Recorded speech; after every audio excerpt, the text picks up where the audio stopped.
Hola, buenas tardes a todos. Muchísimas gracias por estar aquí esta tarde en el Museo Arqueológico Nacional. Les doy la bienvenida. Quisiera empezar por disculparme. La sala es para 65 personas. No sabíamos que iba a haber esta avalancha.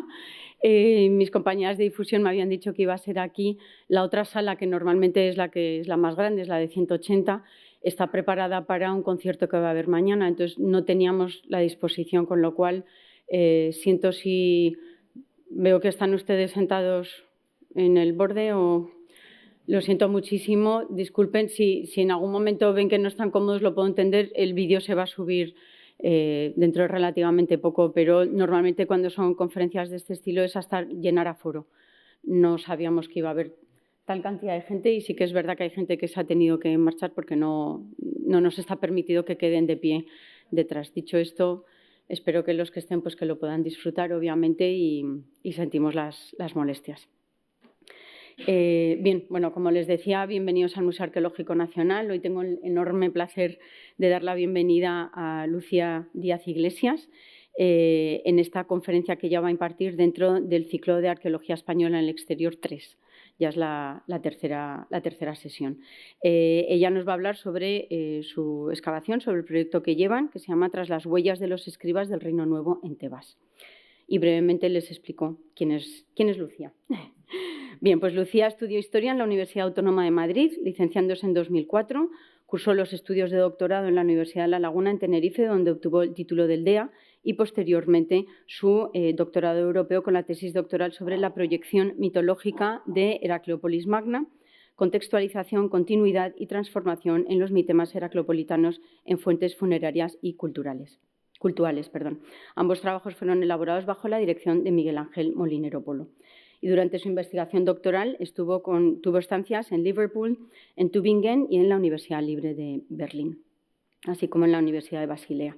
Ha participado en varias campañas arqueológicas y epigráficas en España y en el extranjero, como en la tumba de Jarua, la 37, la de Pavasa, la 279, en la 209, que es la Universidad de La Laguna, y en el proyecto Tajut del Templo de Boz, así como en la misión arqueológica española en Heracleópolis Magna. Desde 2017, subdirectora del proyecto Yehuti, de todos conocido, dirigido por José Manuel Galán y responsable de la publicación de las fórmulas del libro de la salida al día, lo que nosotros denominamos el libro de los muertos, de la Cámara Funeraria de la TT11. Sus campos de interés son la mitología, la literatura funeraria, la religión, la historia local, la ideología de la realeza y la filología material. Así que, sin más, les dejo con Lucía y que disfruten de la conferencia. Gracias. Bueno, en primer lugar, muchísimas gracias a todos por estar aquí. La verdad que es un lujo ver la sala llena. Gracias al Museo Arqueológico Nacional por haberme invitado a participar en este tercer ciclo de Arqueología Española en el exterior. Gracias, Isabel, por la presentación. Y bueno, sin más dilaciones, quiero pasar a presentaros el proyecto de epigrafía y conservación en cámaras funerarias en Sheikh Abdel Gurna, que es una parte de la necrópolis tebana. Y es un proyecto interdisciplinar que nace en 2019, en el que participan epigrafistas, arqueólogos, fotógrafos, arquitectos, restauradores, químicos y geólogos. En realidad, este proyecto se apoya en un proyecto de investigación que hace como de gran paraguas científico y se desarrolla a través de un proyecto de trabajo de campo, que es el que aquí os quiero presentar, que está financiado por una serie de entidades y en el que colaboran otra serie de equipos, instituciones, etcétera, y que desde hace 2 años codirijo con una compañera de la Universidad de Granada, Ángeles Jiménez Higueras. Entonces, la presentación va a ser un poco en nombre de las dos. Y aquí lo que quiero hacer es empezar un poco por contaros las ideas de las que parte este proyecto, ¿no? Un poco contaros cuál es la teoría que hay detrás, cuáles son los interrogantes históricos que queremos responder, y luego haré una breve presentación a los monumentos en los que nos centramos, a los que estamos aplicando estas ideas, para luego ya pasar a los trabajos que hemos realizado durante 5 campañas de trabajo arqueológico y entrar de lleno en los protagonistas de esta tarde, que son los escribas. Aquí lo que quiero que lo que quiero presentaros esta tarde y la idea con la que me gustaría que salierais es que un texto es mucho más que palabras. Un objeto o un monumento decorado, y aquí tenéis un papiro y al lado una de las paredes de las cámaras funerarias en las que estamos trabajando. Bueno, un documento y un monumento de este tipo, en realidad no son meros productos intelectuales.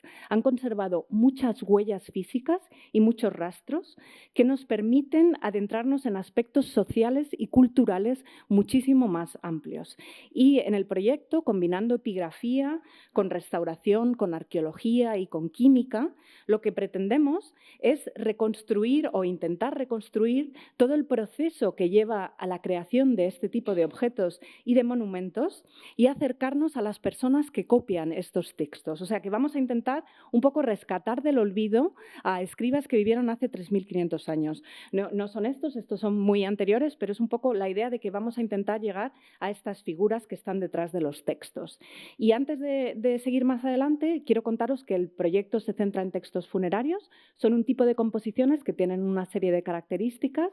Son textos que normalmente se suelen acompañar de imágenes, que lo que hacen es ayudar al difunto a llegar al más allá y a vivir en las mejores condiciones posibles.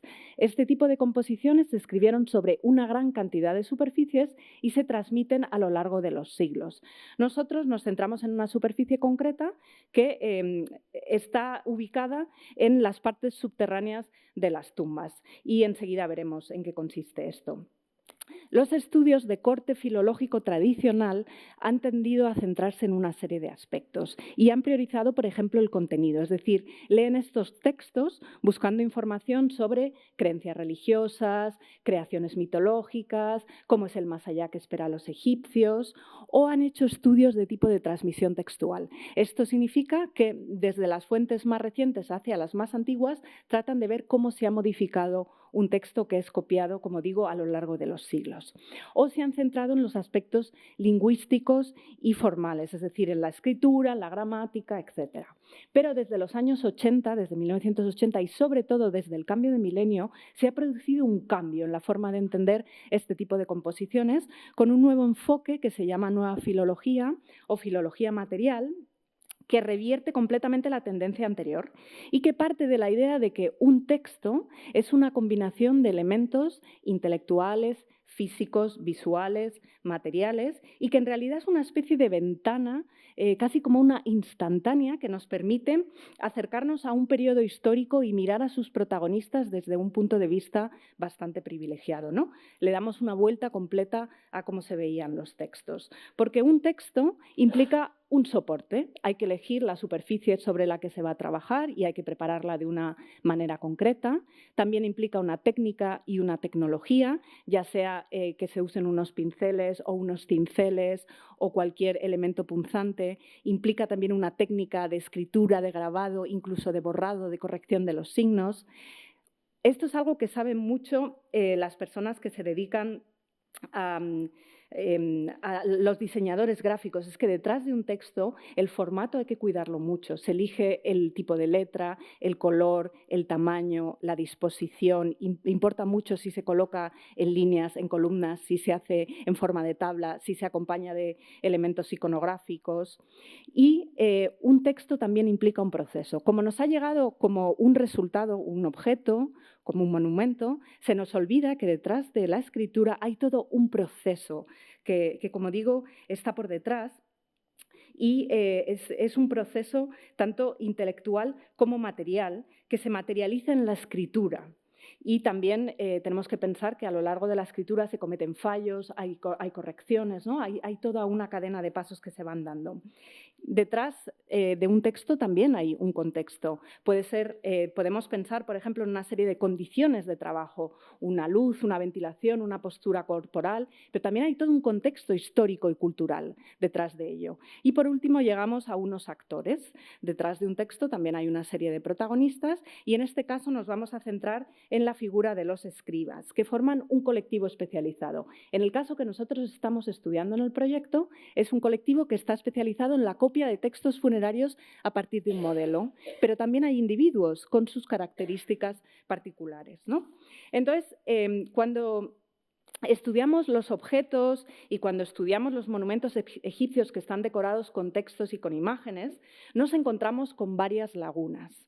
Y es que, salvo contadas excepciones, como os he comentado, solo nos han llegado los productos finales, pero no nos han llegado todos esos elementos que forman parte de la cadena de creación y que incluirían bocetos, copias maestras, modelos, etcétera. Además, los egipcios, que eran muy dados a dejarlo todo por escrito, tenemos muchísima cantidad de documentación, sin embargo, no nos han dejado un tratado, por ejemplo, de cómo decoraban una tumba, cómo trabajaban los escribas, cómo era la educación de estos personajes. Bueno, eso nos hubiera hecho la vida un poco más fácil, pero igual no sería tan divertido hacer la investigación, ¿no?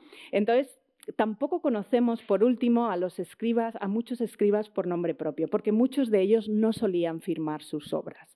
Entonces nos encontramos con los resultados, con sus objetos, con sus monumentos, y si combinamos epigrafía con paleografía, con restauración, con técnicas digitales de registro de las superficies, con análisis no destructivos de materiales, podemos estudiar todos esos pequeños detalles físicos y materiales que quedan cuando se pone un texto por escrito. Y eso nos permite ir rastreando, casi como en una investigación forense o criminal, todas las marcas que quedan en una superficie. Y ya veréis cómo no me refiero solo a las marcas de escritura, ¿no? Y ello nos sirve para indagar en una serie de cuestiones. Estos son como los planteamientos históricos que nos planteamos en el proyecto. Por ejemplo, ¿cómo era el proceso de transmisión de textos funerarios? ¿O cómo era el proceso tanto intelectual como material que está detrás de la creación de, por ejemplo, una cámara funeraria? ¿O quiénes son los escribas a nivel individual y a nivel de colectivo? Y por último también, ¿qué papel juegan, ¿no?, los patronos, es decir, quienes comisionan un monumento en la decoración de estos objetos? Y a partir de aquí nos empezamos a hacer preguntas. Por ejemplo, de los escribas podemos preguntarnos, ¿se trata de un maestro o se trata de un aprendiz? ¿Cuáles son sus peculiaridades? ¿Está entendiendo el texto que está copiando? ¿Es diestro o es zurdo? Todas estas preguntas, ¿comete fallos? ¿Cómo los corrige? ¿Cuántas veces tiene que recargar de tinta su pincel? Todo esto nos va a dar información sobre todo lo que hay más allá de un texto, ¿no? Así que, presentada un poquito cuál es la teoría, ¿no?, cuáles son los planteamientos que hay detrás, vamos a entrar de lleno, ¿no?, en cómo se materializan estas ideas en el plano práctico, y para ello nos vamos a Egipto, nos vamos a la zona de Luxor y concretamente a la orilla occidental, a una colina que se llama Sheikh Abdel Gurnas, y vamos haciendo zoom progresivamente, vamos a llegar aquí. Y aquí es donde se desarrolla el trabajo de campo, que se centra en el estudio de una serie de cámaras funerarias que se construyeron en los reinados de Hatshepsut y de Tutmosis III, más o menos estamos a inicios o mediados de la dinastía XVIII, y que se decoraron con textos funerarios. Antes de nada, quiero contaros, aunque me imagino que muchos lo sabréis, que las tumbas en Egipto tienen dos partes que están muy definidas, tanto por distribución arquitectónica como por finalidad, ¿no? Está la zona accesible del monumento, que es como la carta de presentación del difunto. Allí es donde está su autobiografía, toda la decoración, la forma en la que se autopresenta el finado, y que es un lugar de conmemoración y de celebración de una serie de rituales. Pensad en banquetes, en ofrendas que se hacen de forma periódica. Me refiero a las tumbas de élite con esto, ¿vale? Y luego tienen otra parte que no sería accesible y que es subterránea, y que su función principal sería albergar el cuerpo del difunto. Como es una zona que necesariamente tiene que quedar protegida, se cegaría una vez producido el enterramiento. Y precisamente esta es la parte de los monumentos en las que se centra el proyecto. Bueno, ¿por qué las cámaras funerarias como base? Bueno, principalmente porque los estudios de cultura escrita en egiptología han tendido a centrarse en otro tipo de soportes, sobre todo en papiros y en óstraca, en superficies que llamamos más bidimensionales. Pero han dejado de lado otros documentos tridimensionales que yo creo que contienen todavía mucha información sobre esos interrogantes históricos que hemos planteado. Y también porque la idea inicial de este proyecto nació del trabajo que venía desarrollando dentro del proyecto Yehuti, que seguro que todos conocéis, dirigido por José Manuel Galán. Bueno, pues el contacto directo con los textos escritos sobre las superficies llevaron a hacer una serie de interrogantes, ¿no? Y plantearme que el texto contenía muchas más huellas que solo un contenido y una serie de textos religiosos y funerarios, ¿no? Por así decirlo. Así que la idea fue ampliar el foco a partir de este caso de estudio y seleccionar una serie de cámaras funerarias que fueran contemporáneas para estudiarlas en conjunto y poder extraer conclusiones más amplias sobre la cultura escribal dentro del Reino Nuevo. Así que de los 9 ejemplos conocidos, que son muy poquitos porque realmente estamos en es un producto muy de élite, de los 9 ejemplos conocidos que están documentados para esta fase de inicios-mediados de la dinastía 18, se seleccionaron 3, que son aquellos que contienen el programa textual más desarrollado y que se encuentran en mejor estado de conservación junto al ejemplo de Yehuti. Se trata de un conjunto de fuentes que es homogéneo y ya veremos que comparten una serie de características a nivel cronológico, geográfico, tecnológico y social, pero además eran fuentes que ya estaban publicadas.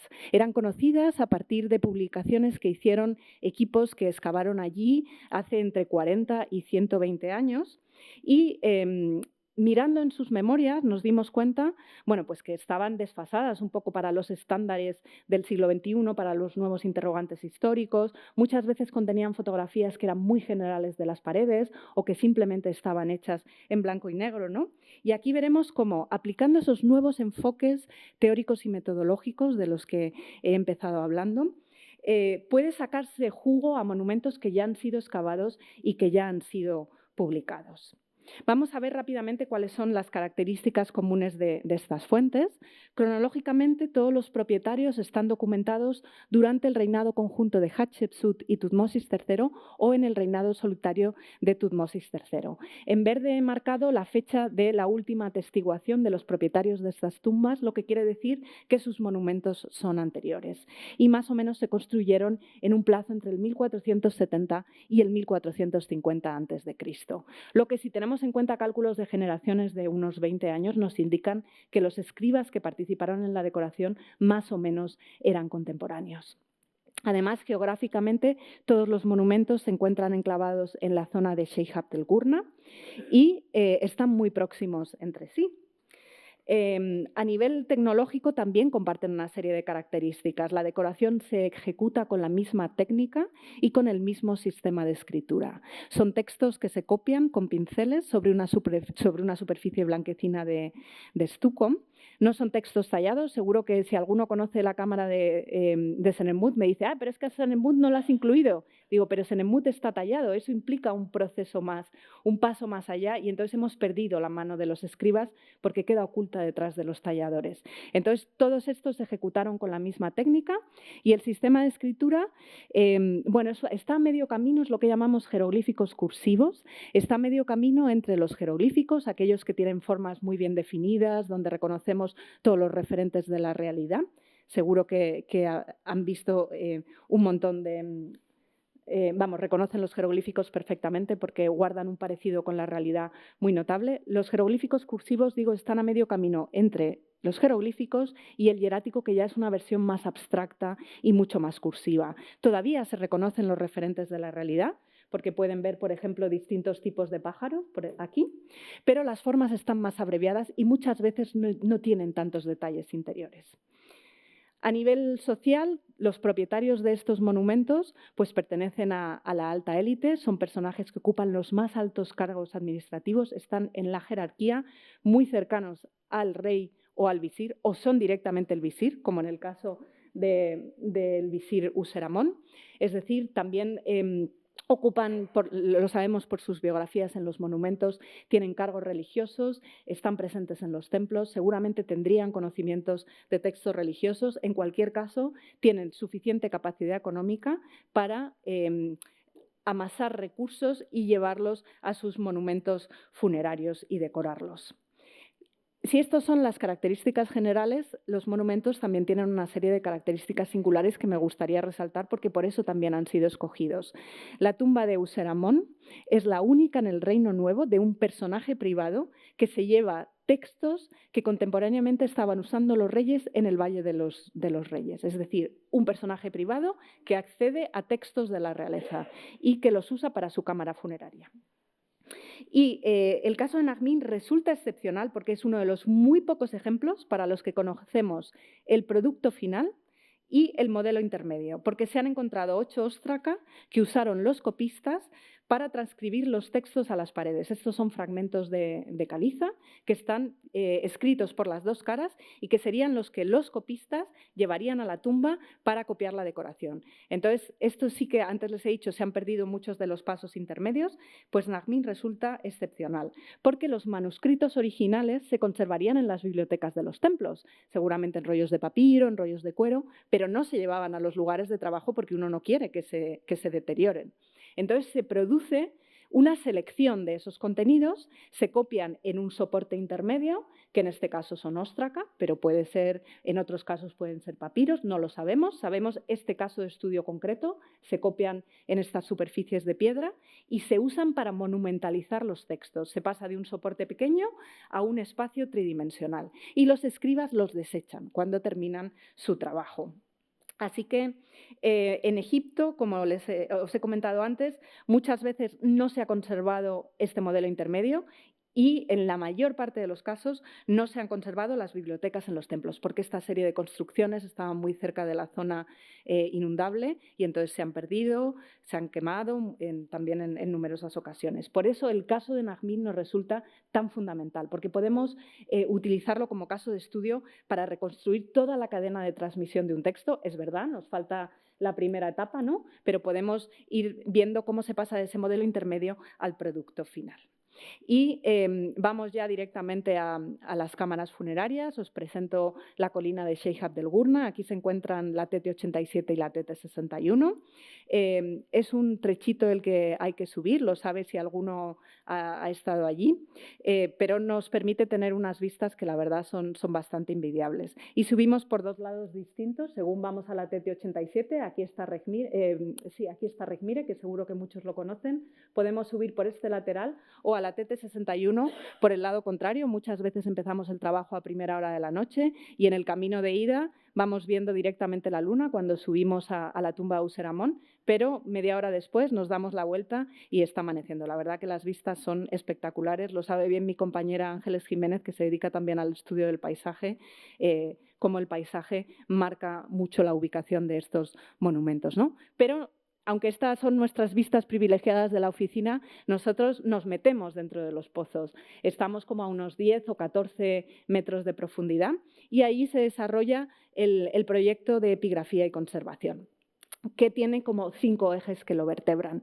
Por un lado, estamos excavando las estructuras subterráneas, estamos limpiando el escombro que quedó depositado en los pasillos y en las cámaras que llevan a las cámaras funerarias. También estamos utilizando métodos digitales para documentar exhaustivamente todos esos pozos, esas cámaras funerarias y esos pasillos. Los proyectos hoy en día tienen una carga de conservación muy importante, entonces estamos aplicando medidas de conservación preventiva y de restauración, que sería esto de aquí, me he adelantado un poquito. También estamos llevando a cabo el estudio epigráfico de las superficies y en combinación con eso estamos aplicando técnicas arqueométricas, es decir, técnicas físico-químicas no destructivas para estudiar los materiales. Vamos a empezar con el proceso de excavación.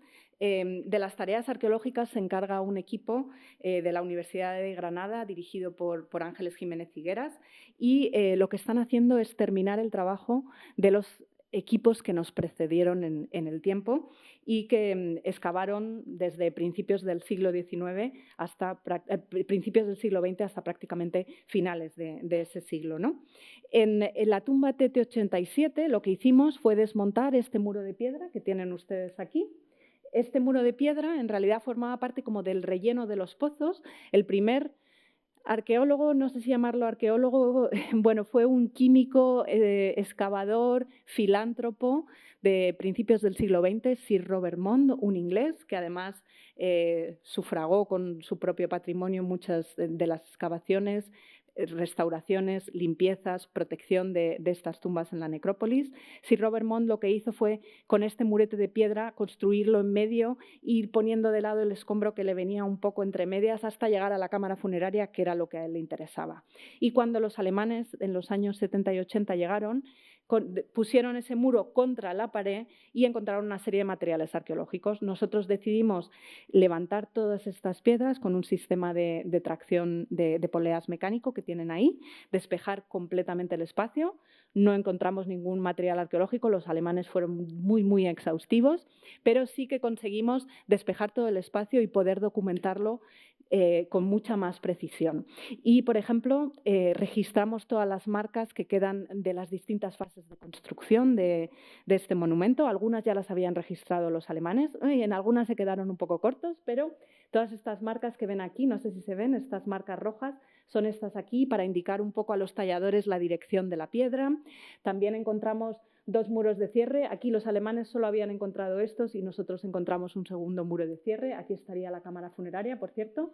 Este es el pozo. Se entra a través de un pasillo que cambia varias veces de dirección hacia la cámara funeraria. Y también encontramos un cuarto grafiti aquí, que contendría el nombre, Neferheb, de uno de los trabajadores egipcios que seguramente estaría encargado de supervisar los trabajos y de ir sellando las distintas partes de la tumba, ¿no?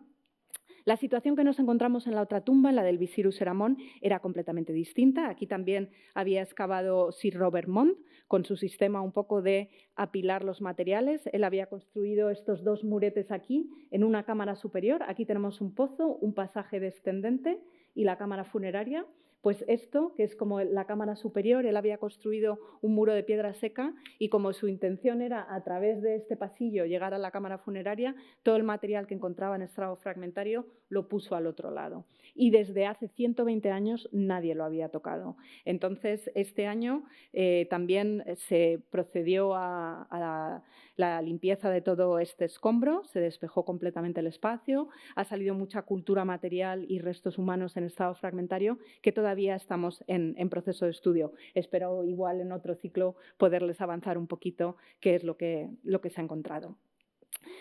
Junto a esos trabajos también llevamos a cabo la documentación exhaustiva a través de medios digitales de esas cámaras funerarias, de esos pozos y de esos pasillos antes, después y durante los trabajos de excavación y de restauración. Y me refiero, bueno, a que con las nuevas tecnologías de la imagen, con esto estoy hablando, por ejemplo, de fotografía digital, fotografías con luz directa y luz rasante, porque cuando ponemos luz rasante vemos todas las huellas que quedan en las superficies, que es lo que nos interesa, también a macrofotografía, a fotogrametría.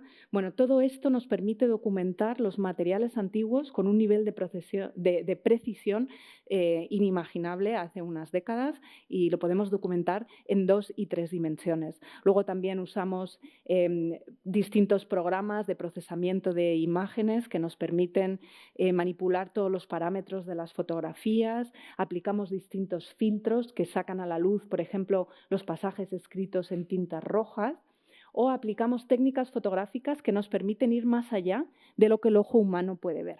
Y en este caso me refiero a la fotografía de infrarrojos, que, por ejemplo, si hubiera algún dibujo preliminar hecho con tinta negra, nos lo enseñaría. En el caso de Useramón, lo que nos interesaba sobre todo era sacar el texto que estaba por detrás de una capa de hollín que lo cubría prácticamente todo. Luego me referiré a ella, pero si ven, esto es una publicación de cómo se encontraba en 1994. Esta es una fotografía normal. Esta es una fotografía directa con infrarrojos y cuando se pasa al negativo se ven todos los textos que hay escritos. Esto nos ayuda tanto a los restauradores para poder limpiar esa capa de hollín sabiendo lo que hay debajo, como a los epigrafistas porque podemos ver los textos que hay detrás, ¿no? Y desde el proyecto lo que estamos haciendo es generar toda una documentación de alta resolución y a color de las cámaras funerarias, que incluye tanto fotografías generales de cada una de las paredes como fotografías de detalle de cada una de las secciones, ¿no? Y esto supone un avance frente a lo que había antes. Y aquí os traigo las publicaciones que había de la cámara de el visir, el segundo después del rey. Yo creo que si Useramón viera las publicaciones que había, se revolvía en su tumba, ¿no? Porque lo que había era fotografías muy generales de todas las paredes, copias manuscritas.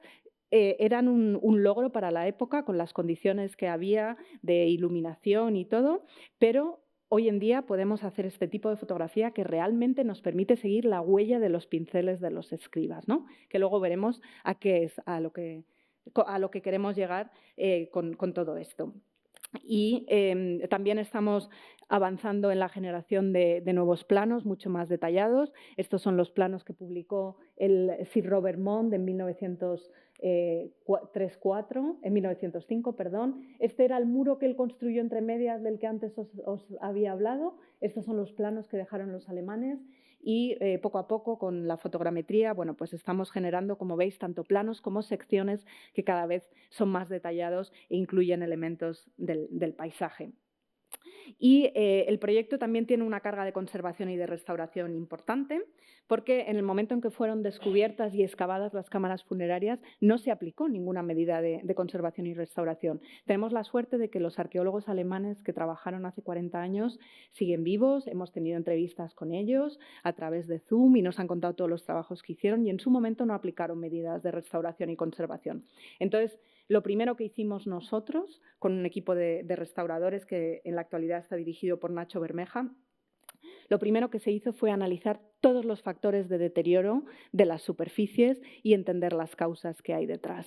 Y con eso y con una serie de test, pues se puso en práctica un plan de conservación y de restauración, interviniendo tanto en las capas de preparación como en las capas que directamente tienen la decoración, ¿no? Se han realizado todas las tareas más urgentes para estabilizar las partes más debilitadas, se han consolidado esas capas que se habían ido separando unas de otras, inyectando distintos tipos de productos de conservación. También se ha intervenido en los morteros que estaban disgregados.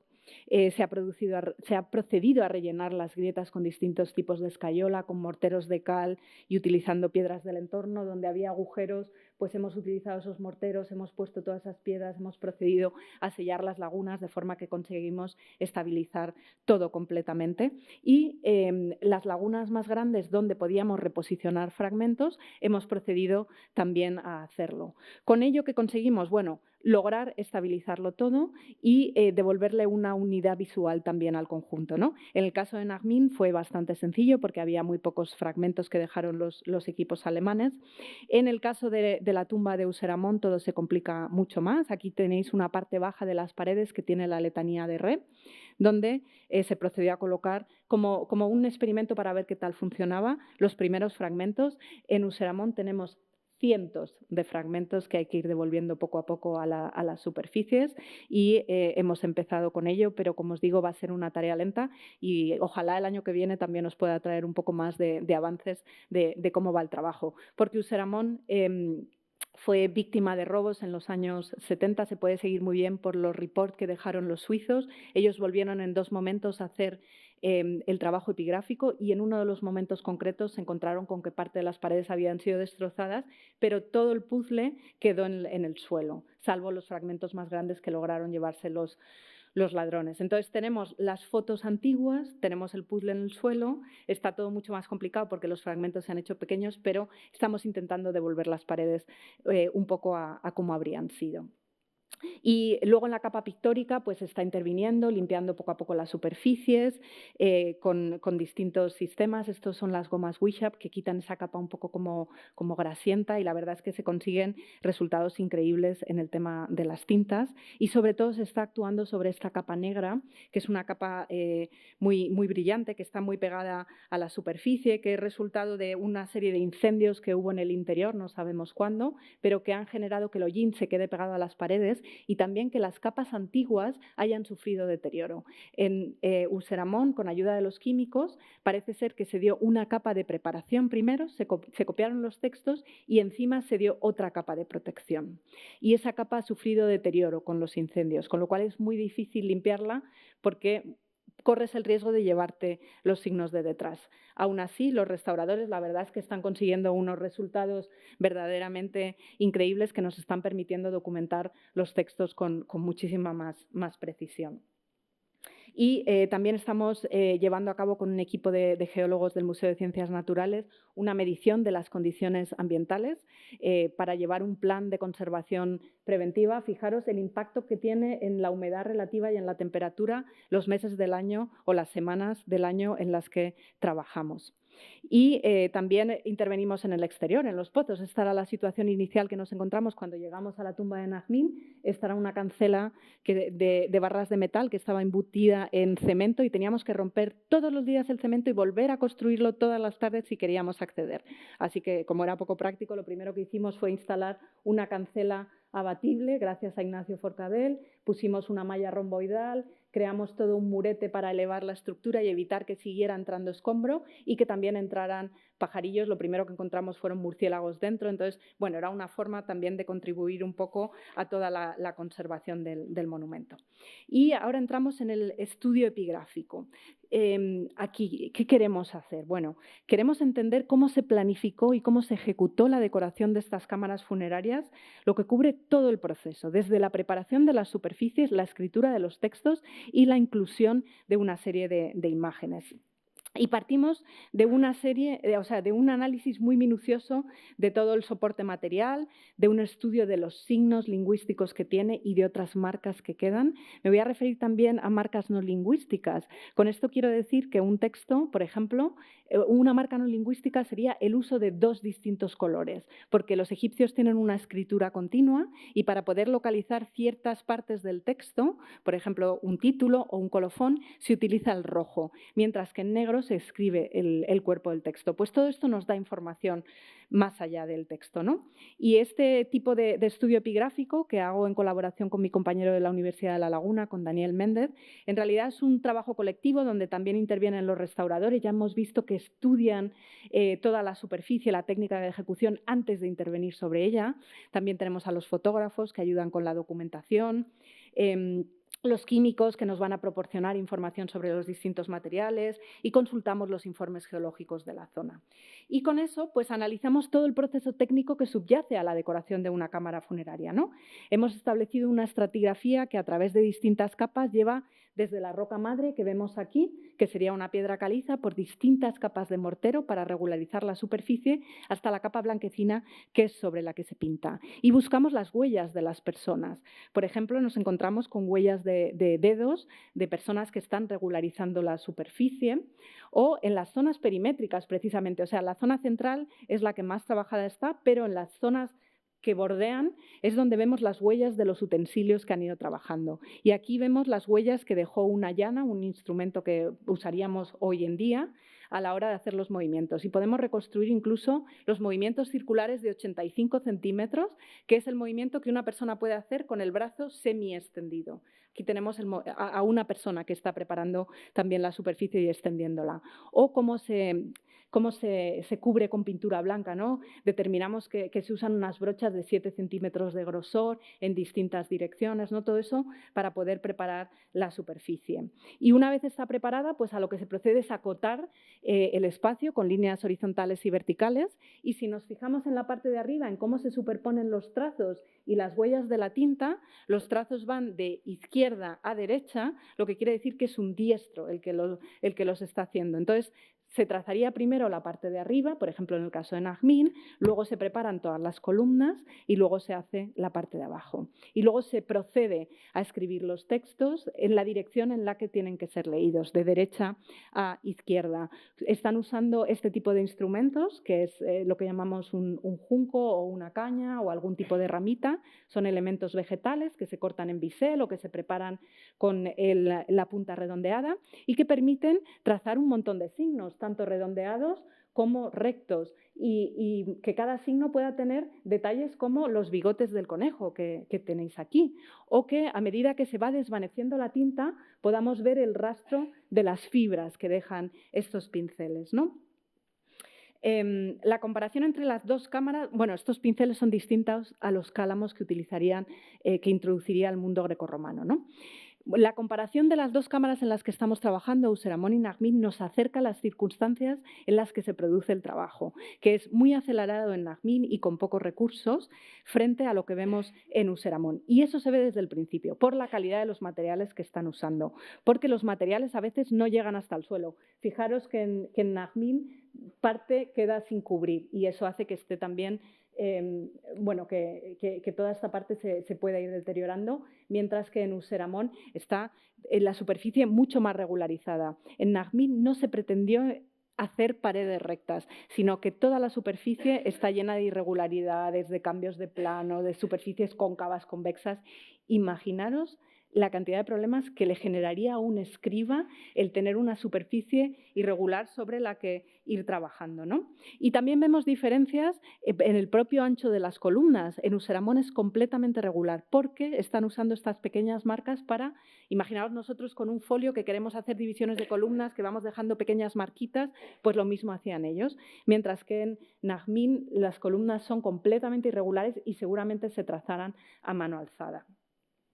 Y el trabajo epigráfico lo que tiene es dos objetivos. Queremos llegar a los escribas, nos planteamos cuántos serían, cuáles serían sus rasgos personales, pero también queremos llegar a las prácticas escribales, es decir, cómo se organiza el trabajo.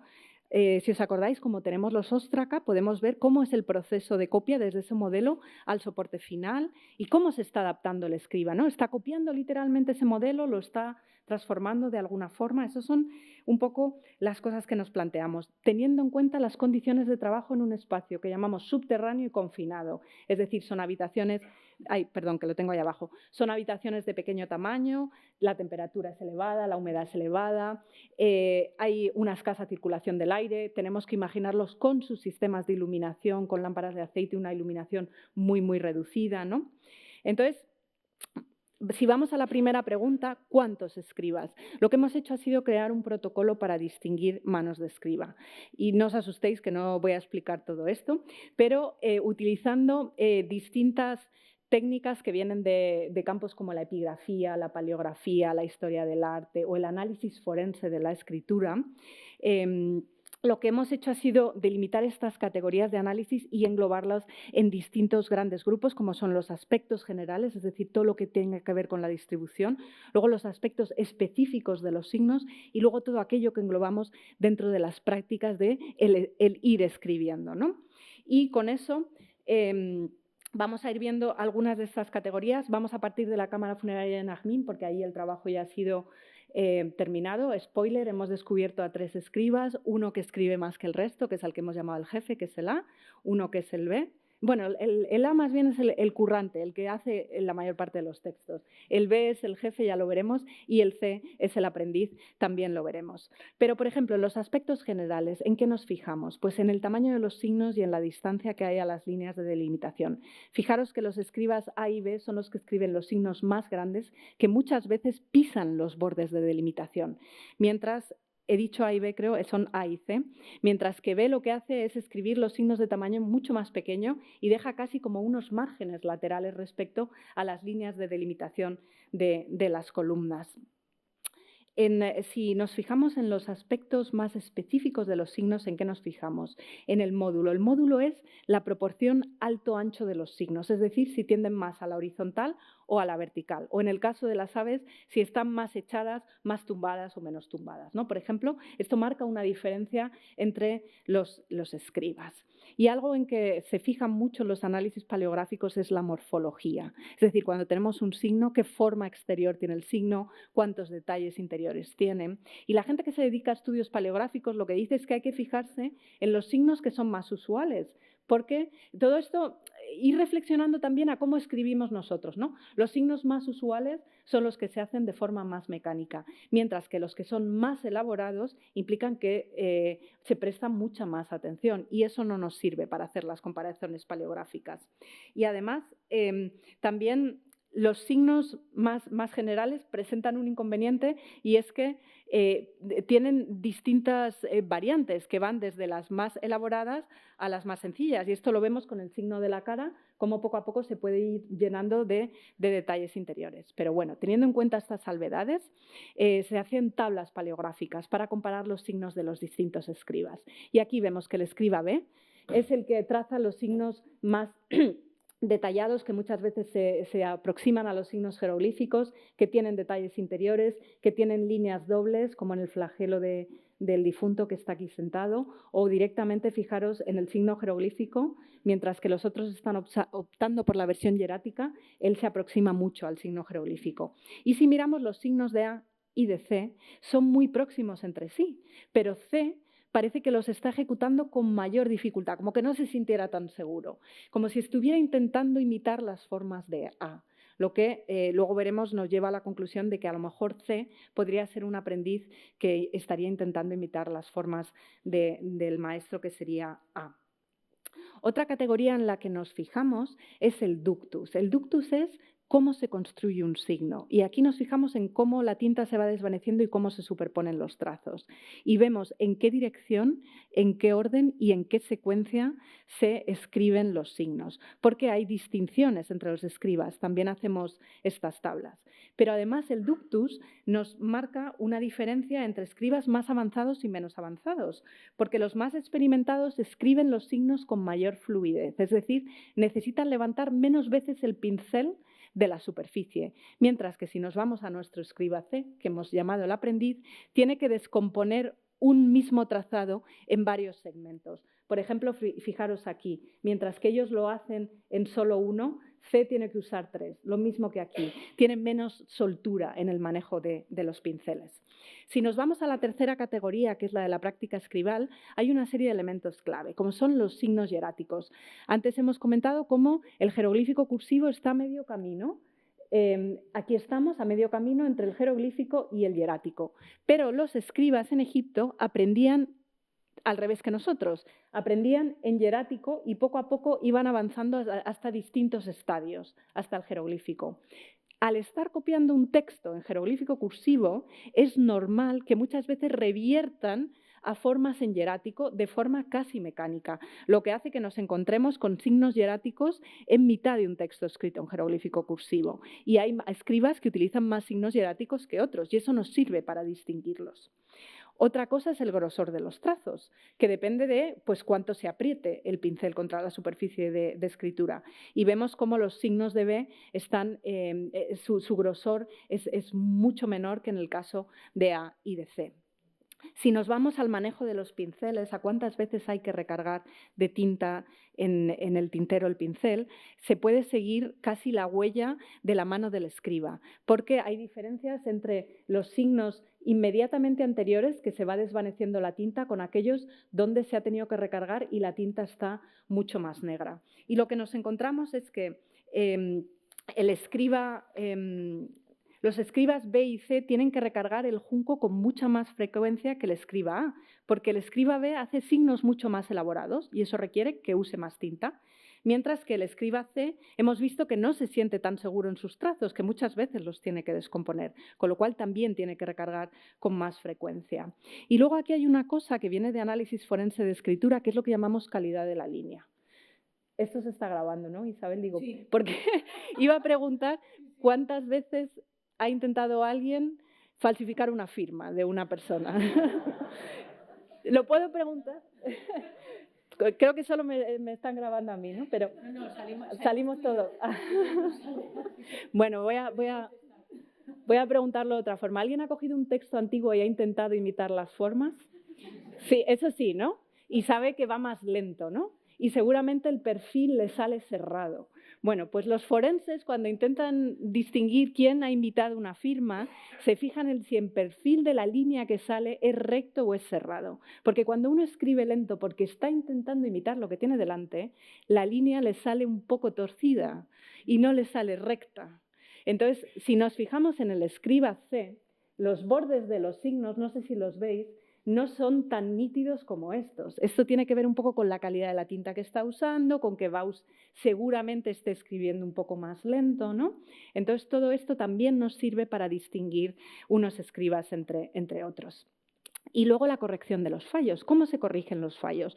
Bueno, pues se puede borrar el signo anterior que se ha escrito, se puede sobreescribir directamente. Fijaros que aquí estaba empezando a copiar este signo, se da cuenta que se ha equivocado, pero en vez de borrarlo dice, bueno, pues lo dejo así y lo escribo encima. O simplemente se inserta el nuevo signo en el espacio que queda, donde sea.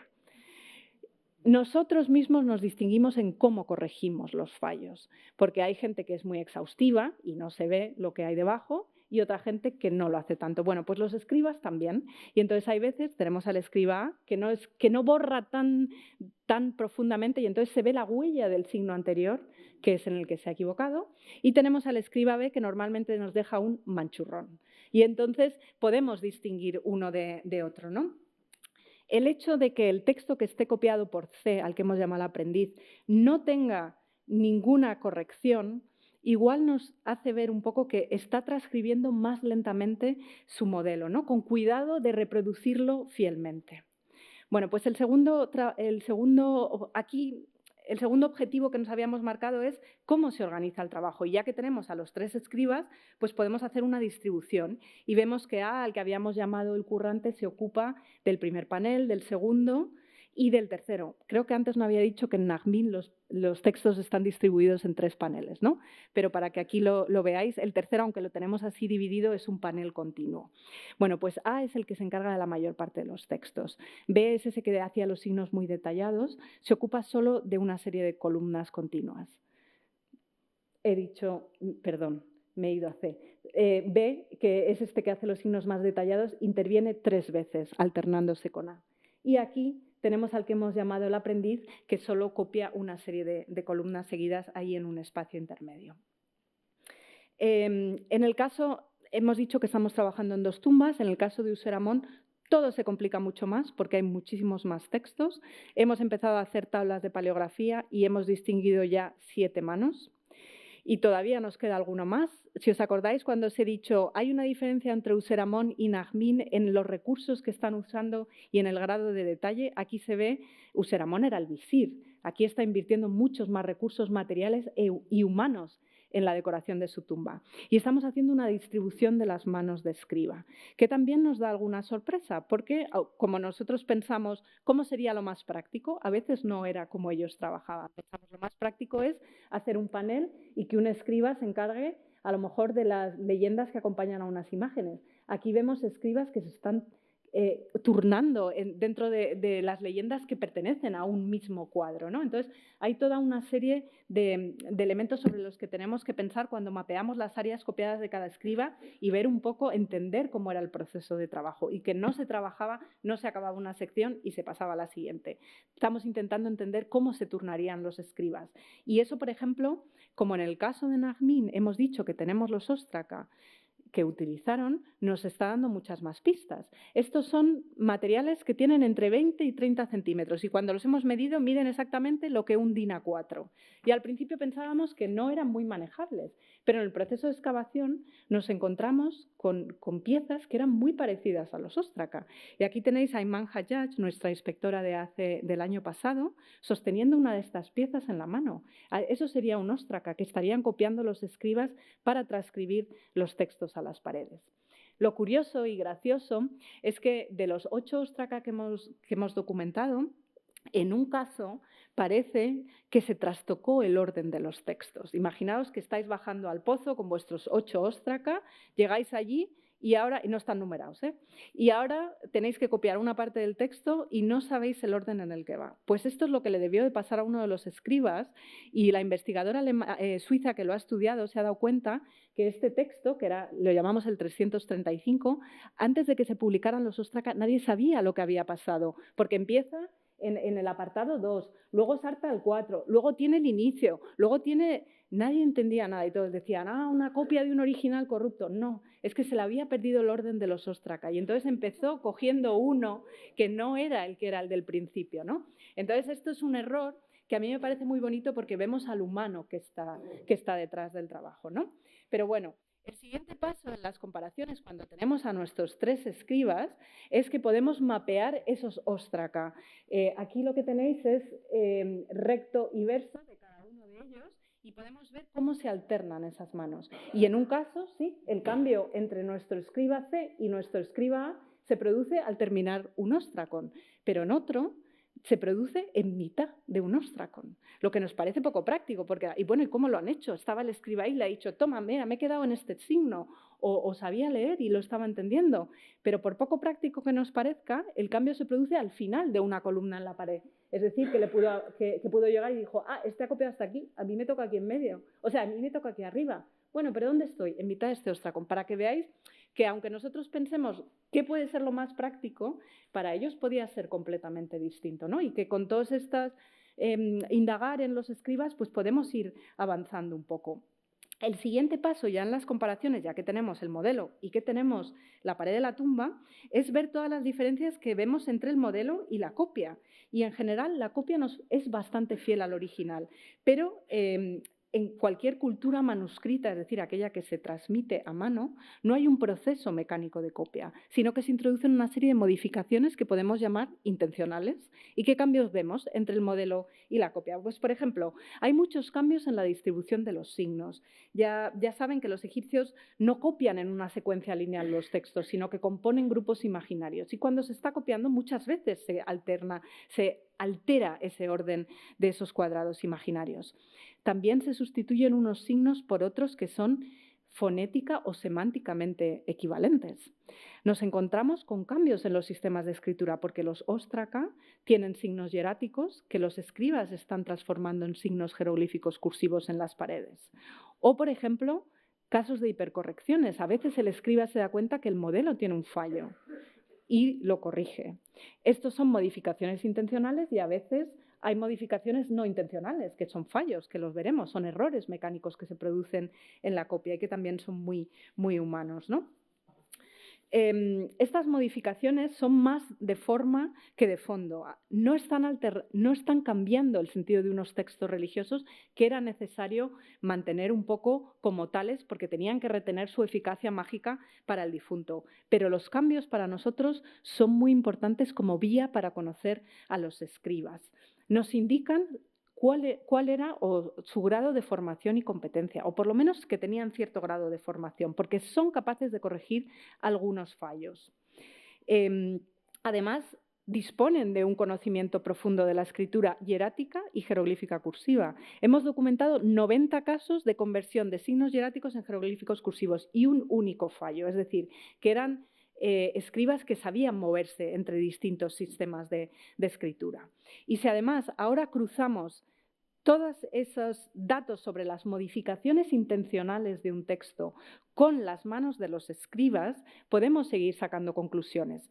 Aquí, bueno, conclusiones, tened en cuenta que del escriba C, que es el que hemos llamado el aprendiz, solo tenemos documentadas 4 columnas que tienen un ostracón, es decir, que tenemos muy poca información respecto al resto de los escribas, pero aún así creemos que es significativo que cuando vamos a esto y cruzamos los datos, vemos que el escriba A y el escriba B, aquí me tenéis que creer porque B no me cabía, pero veis que en la zona del escriba A vemos todo tipo de modificaciones, ¿no? Está actuando un poco con independencia del modelo, seguramente porque tiene más experiencia en la copia de textos religiosos, lo que le permite separarse un poco. Si nos fijamos en C está siguiendo a pies juntillas el modelo, es decir, está copiando sin añadir, sin omitir, sin sustituir ningún signo, solo introduce un cambio de disposición de los signos. Fijaros en todo lo que está cambiando aquí, ¿no? Entonces tenemos la idea de que podría ser una persona que está menos avanzada, por eso le hemos llamado un aprendiz,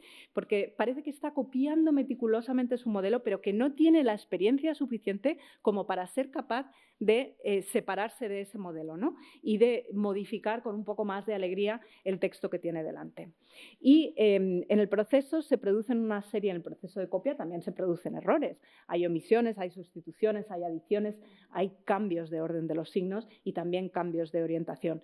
Esos errores a veces se ven y se corrigen. Ya hemos visto cómo se puede borrar, se puede reescribir o se puede reinsertar donde te quede un poco de hueco, pero nos encontramos con que hay más fallos o tantos fallos como correcciones, lo que quiere decir que no hay una lectura posterior al texto con idea de vamos a descubrir los fallos. No, hay una vuelta atrás rápida y si se ve algo se corrige, muchas veces sobre la marcha y, por cierto, con tinta fresca muchas veces. No sé si veis aquí, esto es tinta nueva.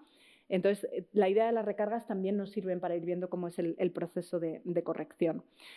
Aquí vamos a ver, porque más allá de decir cuántos fallos hay, no queremos criticar a los escribas, sino que queremos conocer cuáles son las causas que hay detrás porque nos acercan a las personas, ¿no? Y se ha demostrado que en el proceso de copia de un texto se producen más fallos que cuando uno escribe. Si tú estás escribiendo, puedes cometer fallos, pero si tienes un modelo que lo estás leyendo, que lo estás memorizando y que te lo estás llevando a otra superficie, en todo ese proceso hay muchas dinámicas detrás. Hay errores visuales, hay errores de que tú te lo estás memorizando una parte, hay errores de copia. Y entonces, por ejemplo, se confunden muchas veces signos que son similares. Esto pasa muchas veces con los pájaros. Fijaros que aquí han hecho un signo híbrido entre un aleph y un waw.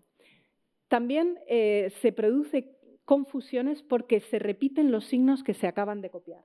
No sé si veis aquí, viene de copiar 3 Ns, se borra una N y se escribe el signo siguiente. O lo que se produce es la anticipación del signo que viene a continuación. Aquí el escriba ha saltado y está escribiendo esta parte del signo y se da cuenta y lo deja a medias y dice, ¡ay, que me he equivocado!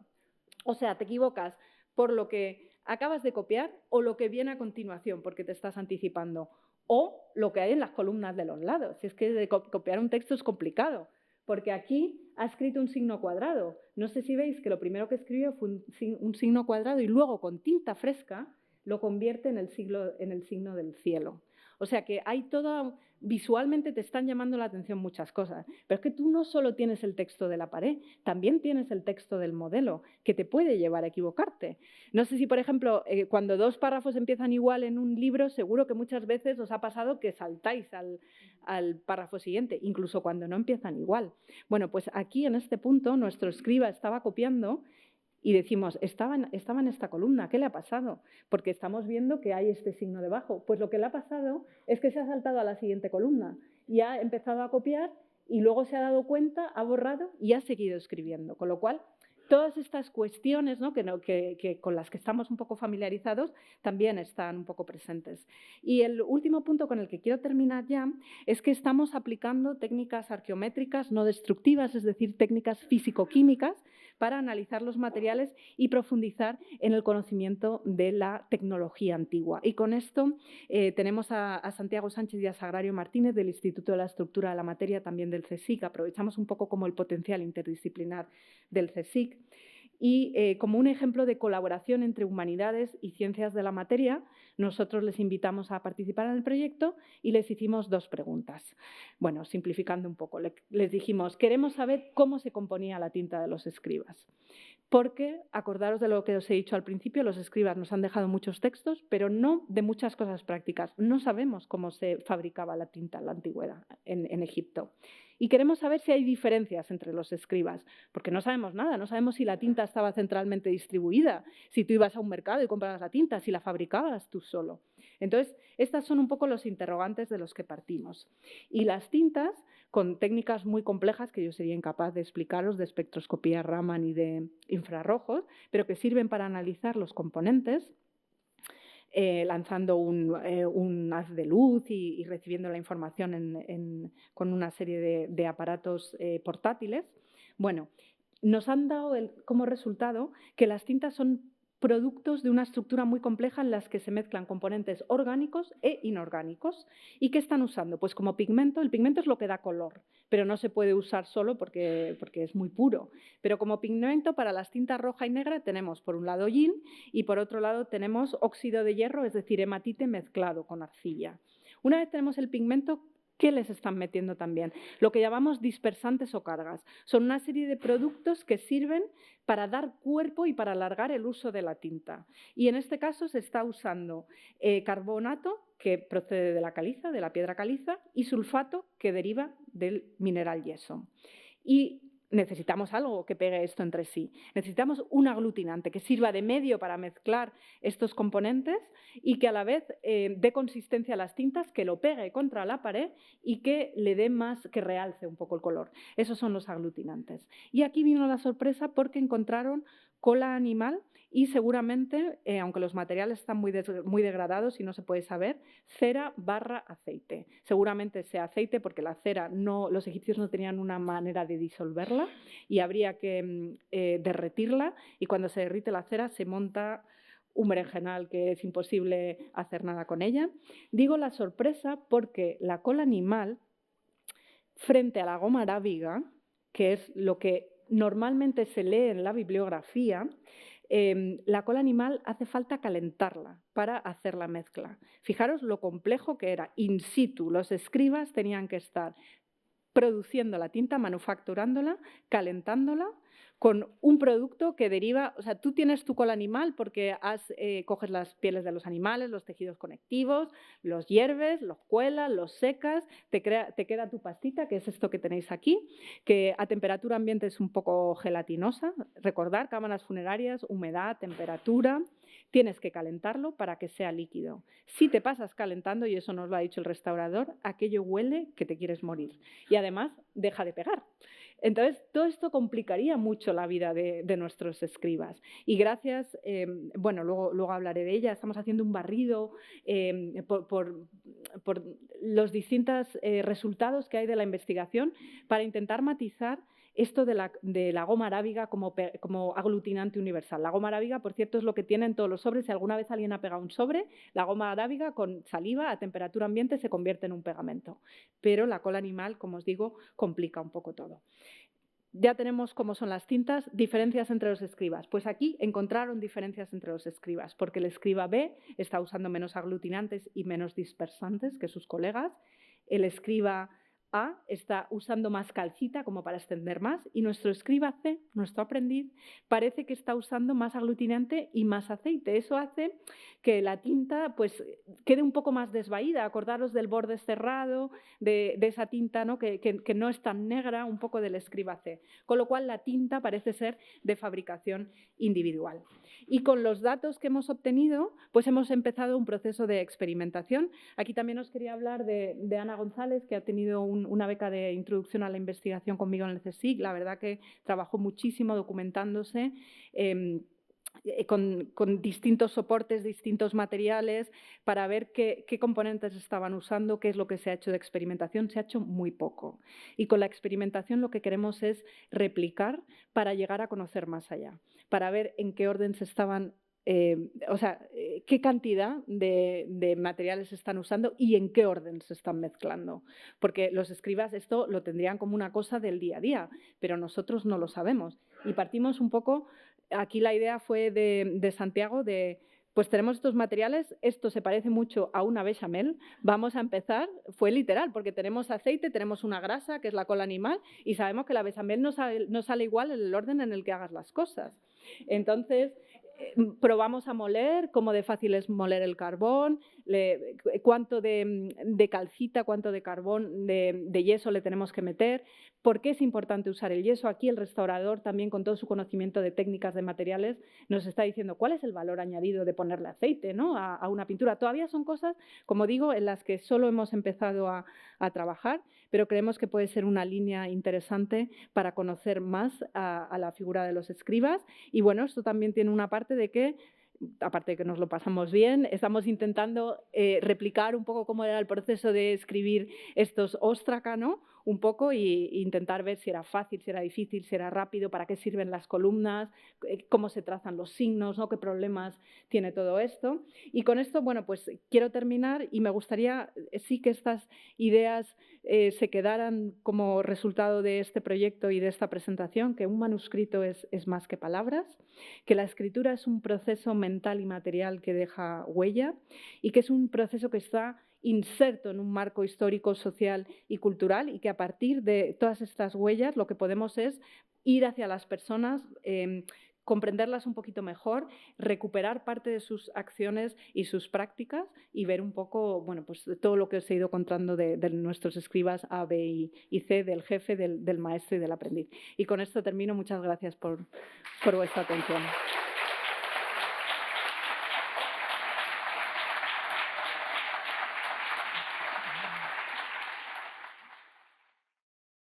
Bueno, muchísimas gracias. No me puede haber gustado más, de verdad. Sabes que desde que te escuché en Leiden me parece un proyecto impresionante.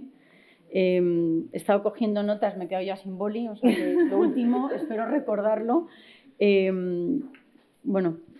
Obviamente les cedo la palabra para que ustedes puedan preguntar. Yo solo quería iniciarlo con una pregunta.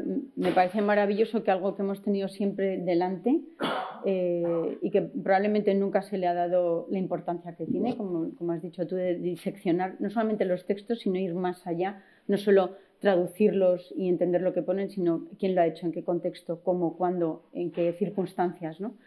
Sí me gustaría preguntarte si los resultados que vosotros tenéis, a lo mejor todavía es muy incipiente, si esto es extrapolable a otras tumbas del mismo periodo, de la misma zona de Sheikabed del Kurna, si hay un patrón, incluso si a lo mejor en el futuro estos tres mismos personajes, por así decirlo, escribas, también han trabajado en otras tumbas. ¿Eso va a ser factible o es más complejo? Obviamente a largo plazo, obviamente, pero me refiero, ¿todo esto os puede dar un patrón de trabajo de cómo se ha podido, valga la redundancia, trabajar en las otras tumbas y decorarlas? ¿Puede ser? Ese es uno de los objetivos. Cuando he dicho que hay como un paraguas científico, que es un proyecto de investigación y otro de trabajo de campo, uno de los objetivos a muy largo plazo es ese. O sea, estamos partiendo de casos de estudio y estamos intentando ver si son individuales o si hay ciertas tendencias. Pero, por ejemplo, en cosas como el ductus estamos aprendiendo a ver que los signos se trazan de la misma forma. Es decir, que hay una educación común en la forma de enseñar cómo hay que trazar una serie de signos. Como las tumbas son contemporáneas, la idea precisamente es que estos escribas podían haberse turnado o habían podido colaborar. Entonces, están estudiados, para el caso de Yehuti hay 2 escribas que se han identificado, que no son los de la tumba de Nahmit, que son 3, y de momento en Useramón, que tenemos 7, todavía no hemos conseguido encontrar. Aquí el elemento que nos falta es la tercera tumba en la que empezamos el primer año, pero que esperamos poder volver, es Amenemhat. Amenemhat es el intendente del visir Useramón. Por sí mismo no habría tenido los recursos para construir una tumba, pero seguramente está usando los recursos del visir para su propia cámara funeraria. Entonces, eso es el siguiente eslabón al que queremos llegar, es cuando estudiemos a fondo los textos de la cámara de Amenemhat, es si se está llevando los recursos del visir, un poco. De momento no hemos encontrado los mismos escribas, pero, por ejemplo, en Useramón nos queda muchísimo trabajo y esa es un poco la idea. Y luego es verdad que las circunstancias en cada tumba son distintas. Lo he intentado ilustrar entre Useramón y Nahmín y eso hace que no siempre depende de los recursos del patrón, del propietario de la tumba. Eso hace que haya que trabajar más acelerado, menos acelerado. Incluso cuando hemos hecho ese protocolo de distinción de manos de escriba, a medida que estudiamos una cámara funeraria más, añadimos otra cosa porque nos damos cuenta que hay algo que tenían unos escribas pero que no tienen otros, y el protocolo este que acabamos de publicar funciona sobre todo para estructuras tridimensionales escritas en jeroglíficos cursivos, pero también puede ser ataúdes no tallados. Pero como está cogiendo elementos de paleografía, de epigrafía, nos basamos en estudios que se han hecho en hierático. Entonces, igual que nosotros nos nutrimos de otros estudios, la idea es si alguien se puede nutrir también de lo que estamos haciendo, sería lo ideal, ¿no? Pero es verdad que está pensado un poco para este tipo de objetos. Gracias, Lucía. ¿Alguien tiene alguna pregunta? Les cedo la palabra. Que se usaban para... Sí, es que es mejor con micro porque así queda grabado y se escucha bien. Gracias. No, los Ostraka, esto que habéis identificado que era como una copia intermedia entre el documento y y ponerlo. Entonces, estaban allí en ese emplazamiento porque he visto algunos como que estaban en París, en un museo, ¿no? Sí, muy buena pregunta, sí. Bueno, no los encontramos nosotros, ojalá hubiéramos encontrado más. Se me ha olvidado decir que no cubren toda la superficie, cubren el 62% de los textos que están en la cámara funeraria tienen un óstraca, con lo cual, ojo a visor, porque pueden aparecer más óstraca en distintas colecciones. In situ solo se encontraron 2. Uno lo encontró Sir Robert Mond. Mond hizo mucho, pero también trabajó muy rápido y sus informes son: he encontrado un ostracón. ¿Dónde? No dice nada. Los alemanes lo encontraron cuando desmontaron el muro de Mond, o sea, en posición secundaria. Y los otros aparecieron en el mercado de antigüedades antes de que se encontrara el pozo de la tumba de Najmín. El pozo de la tumba se encontró en 1903-4 y los óstraca ya aparecieron en los repertorios del Museo del Louvre en 1870 y algo, me parece. Con lo cual, seguramente ya estaban fuera del pozo, lo que quiere decir que los escribas o por procesos de remoción de lo que sea, de ladrones, los óstraca han salido a la superficie. Pero estos son objetos que los escribas los usan y los desechan, porque no es la intención mantenerlos, no se mantienen en ningún archivo. Incluso hay investigadores que han planteado que algunos tienen un poquito de una capita de estuco y puede que se metieran en grietas para tapar, grietas de las paredes para taparlas como material de relleno y que luego se cubren, porque tenemos muchos objetos y muy pocos óstraca. Los óstraca, en este caso, no quiero decir que siempre se usaran óstraca como modelos para hacer las copias, sino que en este caso se han usado. Hay autores que han planteado que se podían haber usado papiros. En el contexto de las cámaras funerarias no es práctico, porque un papiro necesitas 2 manos. Y si tienes un sistema de iluminación con unas velas, una superficie que es un poquito traslúcida, es que no ves nada. Necesitas una piedra donde el contraste blanco, donde la luz de la vela no te tal, donde tú lo puedes sujetar con una mano y puedes ir copiando a la pared, ¿no? Entonces es como lo más práctico. Pero sí, están en 2 colecciones en Inglaterra, en el Louvre, en Cambridge y en el Petrie Museum en Londres, y nos faltan el 40% de los textos. Entonces, bueno, igual salen más adelante. Nuestra idea era, ojalá se hubiera quedado alguno entre todo ese material que extrajimos del pozo, pero no apareció ninguno más. Y bueno, serviría para completar la documentación, porque es verdad que del escriba B y del escriba C tenemos muy pocas columnas que tengan un modelo. Aún así, nos parecía interesante enseñar la diferencia que hay entre uno y otro. Lo primero, muchas gracias. Estamos todos alucinados, claro.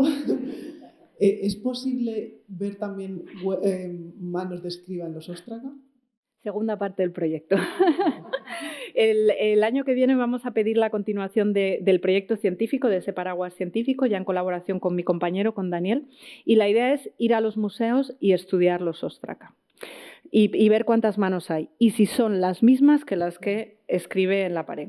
Esto, los ingleses dicen gut feelings, leire, ¿cómo se dice? Como desde las entrañas. El instinto, ¿no? Pues el instinto nos dice que pudo haber sido el escriba A. Pero hay que hacer todo un estudio, por eso hay un protocolo, porque si solo te fijaras en la morfología no tendría sentido. Además, los óstracas son así, las paredes son así, te cambian mucho los signos. Pero el análisis forense de escritura lo que te dice, hay cosas que puedes cambiar conscientemente y hay cosas que no. El tamaño de la letra tú la puedes hacer más pequeña porque si tienes un trocito de papel así te adaptas. Pero la proporción entre las partes de los signos no suele cambiar. La forma en la que se construye el signo no suele cambiar, ¿no? Por eso nos fijamos en estas cosas de análisis forense. Entonces, con todo eso, queremos ir al Louvre, queremos ir al Petrie, queremos ir a Cambridge y hacer el estudio. Y hemos pedido también el estudio de las tintas a los museos para ver también si estaban usando goma arábiga, si estaban usando cola animal, etc. Entonces, esa es un poco la siguiente fase. Esa también tardará un par de años y tal, pero es a lo que queremos ir. Pues yo aprovecho y pregunto otra de la lista que tengo aquí. Estos modelos intermedios que decía esta señora y mencionabas tú también, por un caso de practicidad, ¿por qué utilizarlos y luego deshacerse de ellos? ¿No serviría para el siguiente? ¿Para otra tumba?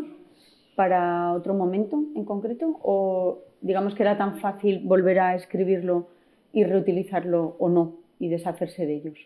¿Cabría la posibilidad de volver a utilizarlo en vez de digamos, romperlo o deshacerlo? Sí, bueno, esto sobre todo, los que más los han estudiado, la investigadora suiza Barbara Luscher también los ha estudiado bastante y Ben Haring, han estudiado mucho todo este tema. En este caso está muy particularizado para un monumento, porque detrás hay una selección de textos. Claro, no he hablado nada del programa decorativo, solo me he centrado en los actores en el sentido de los escribas, pero también están los patronos de las tumbas, los que comisionan los monumentos y las personas que a lo mejor les ayudarían. De esto tampoco conocemos mucho. ¿Por qué se selecciona un programa decorativo? Entonces, están eligiendo una serie de textos. Cada cámara funeraria de este momento, he dicho que hay 9, cada una es completamente distinta a la otra. Se elige con mucho cuidado. De hecho, Najmín está usando textos que no son contemporáneos al periodo en el que vive. En ese momento que se está usando el libro de la salida al día, lo que conocemos el libro de los muertos. Y él tiene un papiro con el libro de los muertos, pero dice, para mi cámara funeraria quiero algo distinto. ¿Y qué se lleva? Textos de los ataúdes y textos de las pirámides, que no se usaban o son propios de 400 y 800 años antes. Y de hecho coge un modelo que está lleno de lagunas y copia las lagunas en la tumba. Entonces es algo muy específico y tiene el nombre del propietario también en los modelos. Entonces ese modelo está hecho para un monumento en concreto, con lo cual no te sirve. Tú tienes los originales de los que ya sea el propietario o el propietario en ayuda con algún tipo de... No sabemos muy bien cómo funcionaba. En los templos se seleccionan los textos, se hace un programa decorativo que se copia en ese modelo intermedio y como ese modelo intermedio es específico de esto, luego se desecha. Y hay que pensar que los ostraca, o sea, nosotros encontramos cientos en la tumba sin decorar que venían de desbastar las paredes. O sea, que los ostraca estaban a la orden del día, no es un material difícil de encontrar. Todos tenemos no sé, creemos que no sé si es correcto o no, que los escribas tenían cierta formación o iban a una escuela a formarse, pero nos has comentado que había ciertos errores, que cambiaron las tablillas y que algunos eran simples copistas, que no sabían lo que estaban escribiendo. ¿Dónde está la diferencia? ¿O cuál era lo que no hemos entendido? Bueno, en este caso se complica todo mucho porque están copiando textos que tienen entre 400 y 800 años de antigüedad. Imaginamos nosotros si nos ponemos a copiar la edición del Quijote de 1600 o si nos vamos a un manuscrito del siglo XI, cuando lo estamos intentando reproducir. Están escritos en egipcio medio. Cuando estamos en el 1470, vale, todavía no, ya se está introduciendo el neoegipcio, ¿no? Están avanzando hacia una fase distinta a la lengua, pero sobre todo la ortografía de los textos, en este caso concreto, se va a imitar modelos del reino antiguo. Son escrituras, si sabéis algo de escritura jeroglífica, lo hacen alfabéticamente, son signos casi todo monoconsonánticos, no usan logogramas, no usan signos biconsonánticos, no utilizan apenas la figura humana porque en los textos de las pirámides no se quería meter ni signos animales, a no ser que sean absolutamente necesarios porque sean para escribir un solo signo. Entonces, es un sistema que a los escribas en este periodo concreto seguramente ya les parecería raro. Y además se ha cogido un modelo que tiene muchas lagunas. Entonces, entenderlo es muy complicado. Lo que quiere decir que ellos cuando lo estaban copiando a lo mejor no eran capaces de entenderlo porque en sí las palabras están cortadas, las frases están a medio terminar, vienen de un modelo que está corrupto. Esto ya nos hace pensar, ¿por qué te llevas un modelo corrupto a una tumba? Bueno, pues porque precisamente lo que quieres enfatizar es que es muy antiguo y que tienes acceso a algo que es muy antiguo. Incluso aquí Richard Parkinson, hay estudiosos que han dicho es que en época isabelina circulaban obras de Shakespeare llenas de fallos porque entre la élite eso era un símbolo de estatus, es decir, yo estoy usando esto incluso con fallos, pues esto es lo que están haciendo. Entonces, los escribas en este momento, los de Najmín, nos estamos planteando si estaban siendo capaces de entender los textos que estaban transcribiendo. Muchos fallos no los corrigen. Muchas cosas que cambian de orden dejan de tener sentido. Están más preocupados por la estética que por lo que están copiando. Entonces, este es un caso muy, muy, muy complejo. Pero en otros casos, ¿cómo lo podemos saber? estudios más actuales están dando a entender que entre los escribas y los artistas, que seguramente no habría tanta diferencia en Egipto porque tienen una formación común, aunque luego se especializan en distintos campos, hay distintos grados de alfabetización. Entonces, hay escribas que comprenden perfectamente los textos que están copiando y otros que no los comprenden tanto. ¿Y cómo sabemos si los comprenden? Por ejemplo, si modifican un texto y esa modificación implica un cambio gramatical y lo hacen correcto. Si sabéis jeroglíficos, si el orden de la frase cambia, si el sustantivo es un nombre o un pronombre. Bueno, por ejemplo, la Cámara Funeraria de Yehuti, proyecto de José Manuel, supervisor del Tesoro, tal, el Yehuti, los escribas, hay veces que ves que no tienen espacio o que tienen demasiado espacio. Claro, nosotros justificamos las columnas dándole a un botón en el Word. Ellos lo que hacen es alargar o acortar el texto. Y cuando lo alargan y deciden que cambian un pronombre, cuando dice yo he comido pan y te dice el escriba supervisor del Tesoro de no sé qué, no sé cuántos ha comido pan, eso implica un cambio gramatical en la frase. Y cuando lo hacen correctamente y ves que no han cometido un fallo, te das cuenta que son capaces de leer el texto. Aquí las modificaciones que están haciendo, que llamamos hipercorrecciones, son muy ligeras. Están introduciendo un signo que es correcto, están cambiando el orden de ciertos signos, pero muchas de las cosas que tenían delante estaban tan mal que es que no sabemos si eran capaces de entenderlo. Estamos en el proceso de averiguar si eran capaces de entenderlo. Pero es buena pregunta. Y eso, había distintos grados de... Los ingleses lo llaman también literacy. No sé si alfabetización sería la traducción como más correcta, o literalidad, o no sé, o de formación, o de alfabetización. Sí, hola. Muchas gracias de nuevo por la conferencia. Y mira, lo que a mí me ha fascinado más es el aparente desorden en que estos caballeros escribían. Eso del A, el B y el C, que empieza por aquí, el otro sigue por allá. Yo personalmente considero que como estos no eran filorios para nada, porque eran capaces de organización, probablemente el asunto es que se nos escapan las razones reales que estaban detrás de ese aparente desorden. Probablemente hay otras variables que eran a lo mejor de índole laboral, por decir algo, y que no tienen nada que ver, y la propia vida cotidiana que no tenía nada que ver con lo que hoy en día nos podamos imaginar. Pero esto me llevaba a una cosa que has dicho después, que era el tema de las tintas, que se las tenían que hacer ellos mismos. Es decir, ¿queda perfectamente claro que la tinta se la hace cada uno la suya? Quiero decir, si yo tengo un escriba que sabe un montón y otro que curra un montón, que es el que, digamos, se lleva la mayor parte, el otro solo vigila y hace lo bonito. Y luego el aprendiz, pues ya al aprendiz le pongo a hacer tinta, pero vamos, fijo. Quiero decir que eso me parece a mí que es lo primero que se le ocurre a uno. Con lo cual, a lo mejor era el escriba A, o el que le ha dicho, mira niña, a ti, hace tinta, que así vas aprendiendo que es necesario. ¿Tenéis clara esa relación entre el que pinta y el que hace la tinta? Han analizado varias columnas, o sea, no solo han cogido los químicos, no solo han cogido una columna del que hemos llamado A, una del C y uno del B, sino que han cogido varias y han visto que hay diferencias entre ellas. Y cuando estudiaron también los textos de la Cámara de Yehuti, que ahí teníamos claros los escribas, vieron no solo en la cantidad de los componentes, sino que estaban usando materiales distintos. Me parece que uno estaba introduciendo... Ay, si digo grafito es que igual me lo estoy inventando, pero estaba introduciendo uno que el otro no tenía, con lo cual sí que pensamos que sería de fabricación individual, porque es que la tinta, o sea, el resultado de un texto escrito depende mucho de tus instrumentos de trabajo, de cómo tengas afilado el pincel, de la calidad de la tinta, y tú quieres que el resultado sea el mejor. Entonces creo que son cosas que los escribas cuidarían mucho. Y también es muy buena la idea esa de, claro, nosotros pensamos qué es lo más práctico para nosotros, qué hay detrás para ellos. Cuando la gente que estudia las manos de los artistas o los procesos de decoración de las tumbas, y aquí me refiero sobre todo al equipo belga, si leéis algún artículo de Dimitri Labouri, de Gaby Pique, ellos ven lo que llaman unidades pictóricas en las tumbas de una escena, otra escena.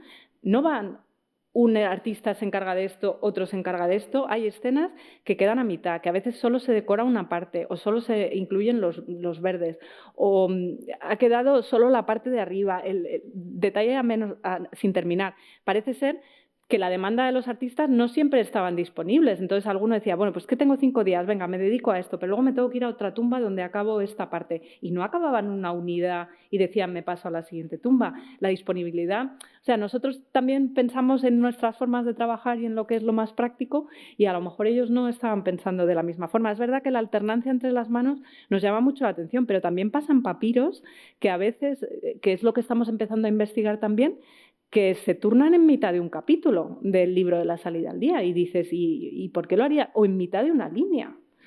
No en mitad de un signo, pero sí en mitad de una línea. Entonces, ¿qué es lo que hay detrás? A lo mejor hay una pausa de trabajo, a lo mejor, la verdad que no llegamos a... Todavía estamos investigando un poco.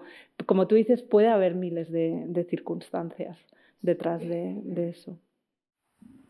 Sí, bueno, muchas gracias primero por tu excelente conferencia, como siempre. Y a mí me llama mucho la atención que si desechan esos materiales, el dejarlos dentro de la tumba es intencionado porque a lo mejor se consideran como sagrados o algo así, o los dejan simplemente abandonados porque sí. O sea, quiero decir, que no se ocupan de dejar ese espacio limpio. No lo entiendo, no... Bueno, no se han encontrado dentro de la cámara funeraria, ¿eh? Los que aparecieron, parece ser, con los informes que tenemos, que muchos estaban, claro, en posición secundaria, que estaban fuera, en el pasillo. Es que prácticamente parece que salen y los han desechado. Pero en muchas otras excavaciones se han encontrado al salir de la tumba, más allá del patio, como si fuera una zona de trabajo, una cantera donde tú desechas material. No es material de embalsamamiento que haya estado en contacto con el cuerpo, que tú necesites poner en un espacio puro, cerca del cuerpo y tal. Estos son materiales intermedios que cumplen su función y una vez se ha copiado el texto ya deja de tener su función, porque la función la pasa a tener la pared. Enhorabuena por una clase tan estupenda sobre las técnicas, interesantes además. A mí me gustaría saber, hablando de técnicas, ¿qué técnicas utilizaban para que la adherencia de esos pigmentos sea tan buena al soporte de la pared? Sea yeso, sea estuco, sea muna, sea lo que sea. Porque parece ser, por las imágenes, que la adherencia de los pigmentos es muy buena, teniendo en cuenta o no los aglutinantes. Sí. Pues eso es algo en lo que estamos investigando también con la experimentación, pero el restaurador también se ha dado cuenta que hay diferencias entre los rojos y los negros. Los negros están más pulverulentos y entonces no se pueden limpiar directamente con pincel. Estaban tan bien conservados que decidimos no intervenir sobre ellos, mientras que los rojos están mejor. Puede que se deba al grado de molienda y cuanto más fina es, más pequeña es la partícula, también el aglutinante como que la envuelve mejor o la envuelve peor. Son cosas en las que estamos intentando trabajar porque todo afecta en la técnica de elaboración. El material que tienes de partida, cómo lo mueles, el orden en el que estás poniendo los componentes. Cuando hablo de experimentación también estamos viendo si poner el aceite primero o ponerlo después, luego los químicos van a volver a analizar y ver la huella que queda de esos y ver si son comparables, dentro de que hay una degradación, si son comparables a lo que vemos en el mundo antiguo. Entonces, todas esas cosas forman parte de las preguntas que nos planteamos con la experimentación. Pero parece ser que el aceite que estaban usando tenía propiedades secantes. O sea, cuando te vas a la literatura, los aceites están un poco degradados y no muchas veces se puede saber cuáles eran los que estaban usando. Entonces, hemos cogido el repertorio de aceites que estaban usando los egipcios y hemos dicho, este no, que es tóxico, ¿no? Me parece, el de ricino no lo vamos a coger.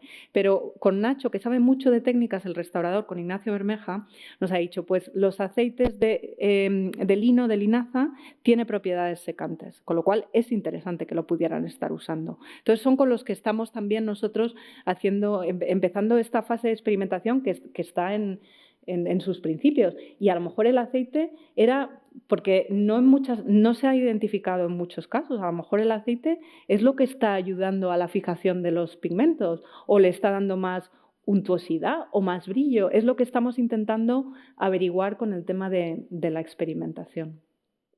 Bueno, pues muchísimas gracias, Lucía. Ha sido un placer enorme. Esperamos verles pronto por el MAN y felices fiestas. Gracias.